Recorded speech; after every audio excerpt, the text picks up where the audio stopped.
ton Église accueille son unité de ton amour toujours offert, nous te prions.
Chapitre 21.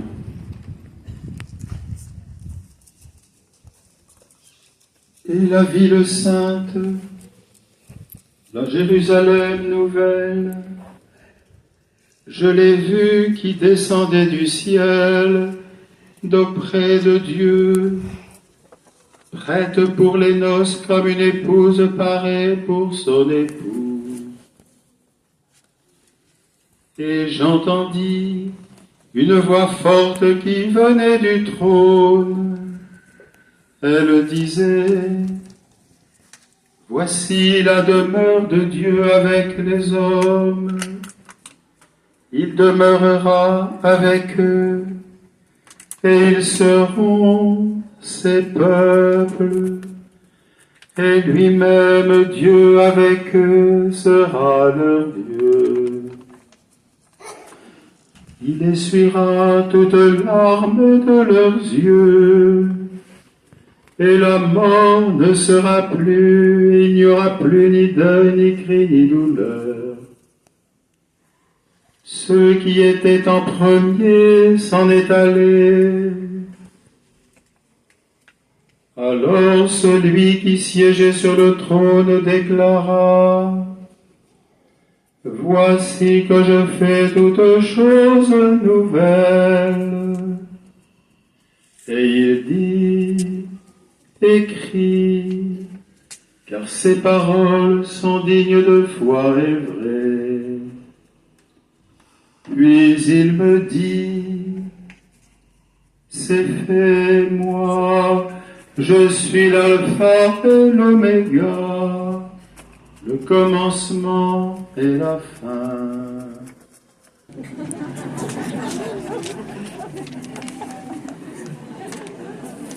Est-ce qu'on entend bien à l'extérieur?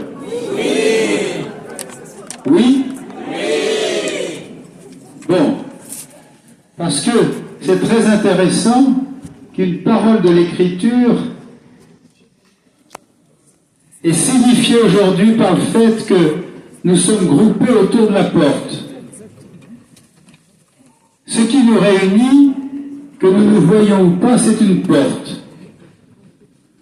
Et il y a un verset de l'Écriture extrêmement intéressant, parmi d'autres. Quand tu pries,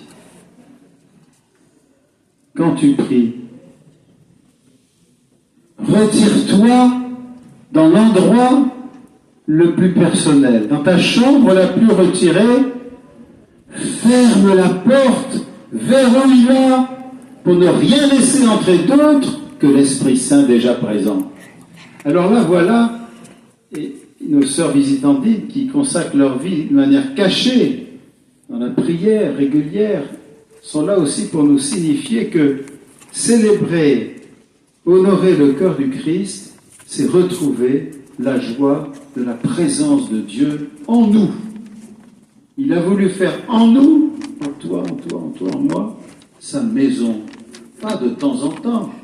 Il n'est pas chez nous, comme on dit Airbnb, là, vous savez, pour les vacances. Ah, pas du tout, non.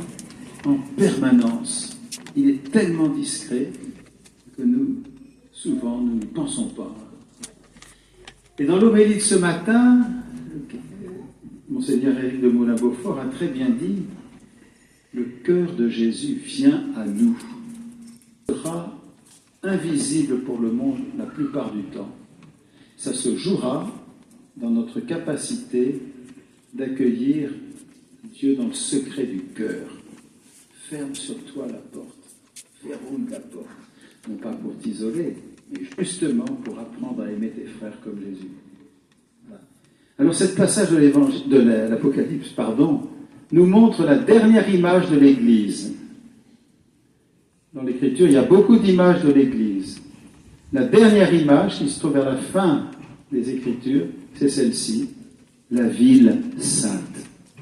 C'est-à-dire un lieu où habitent beaucoup de gens. Un lieu organisé pour la vie ensemble. Et cette ville, elle a 12 portes. C'est ça? Ou 4? 12, je crois. En tout cas, est-ce que vous connaissez des maisons qui ont autant de portes? Non. Tout est ouvert aux 4 coins du monde. Et les fondations, ce sont les 12 apôtres. Il est beau que nous ayons vécu ces journées avec les successeurs d'évêques, une dizaine qui étaient présents vendredi, et puis 3 d'entre nous qui restions là jusqu'à maintenant. Oui, Dieu veut faire de nous non pas des ermites, pardon pour les ermites, c'est très bien, ou même pas pour des gens qui prient juxtaposés aux pierres de Saint Paul, de Sainte Marguerite Marie, Saint Claude, Saint Lazare, l'ami du Christ, patron de notre diocèse. Que le Seigneur fasse resplendir sur vous la douceur de son visage et de sa paix, qu'il répande dans vos cœurs la force de l'espérance, la merveille toujours neuve de la charité. Oui, que Dieu Tout-Puissant vous bénisse. Le Père et le Fils et le Saint-Esprit. Amen.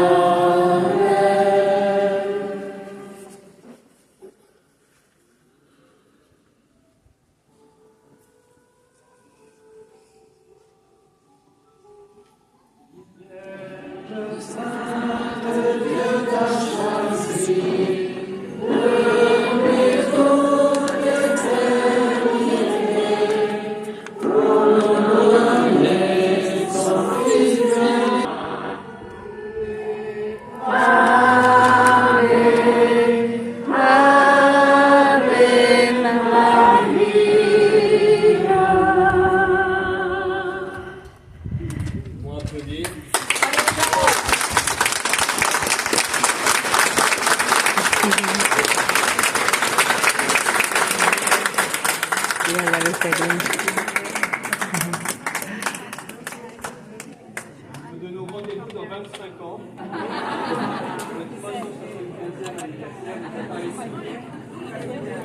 Dans 33 ans, ça a duré une heure et demie.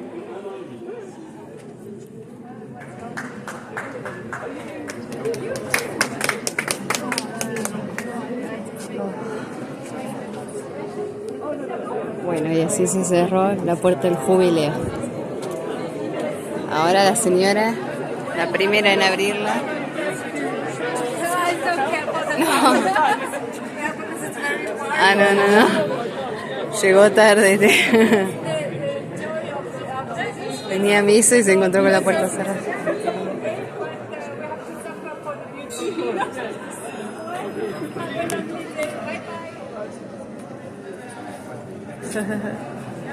Bueno, así termina.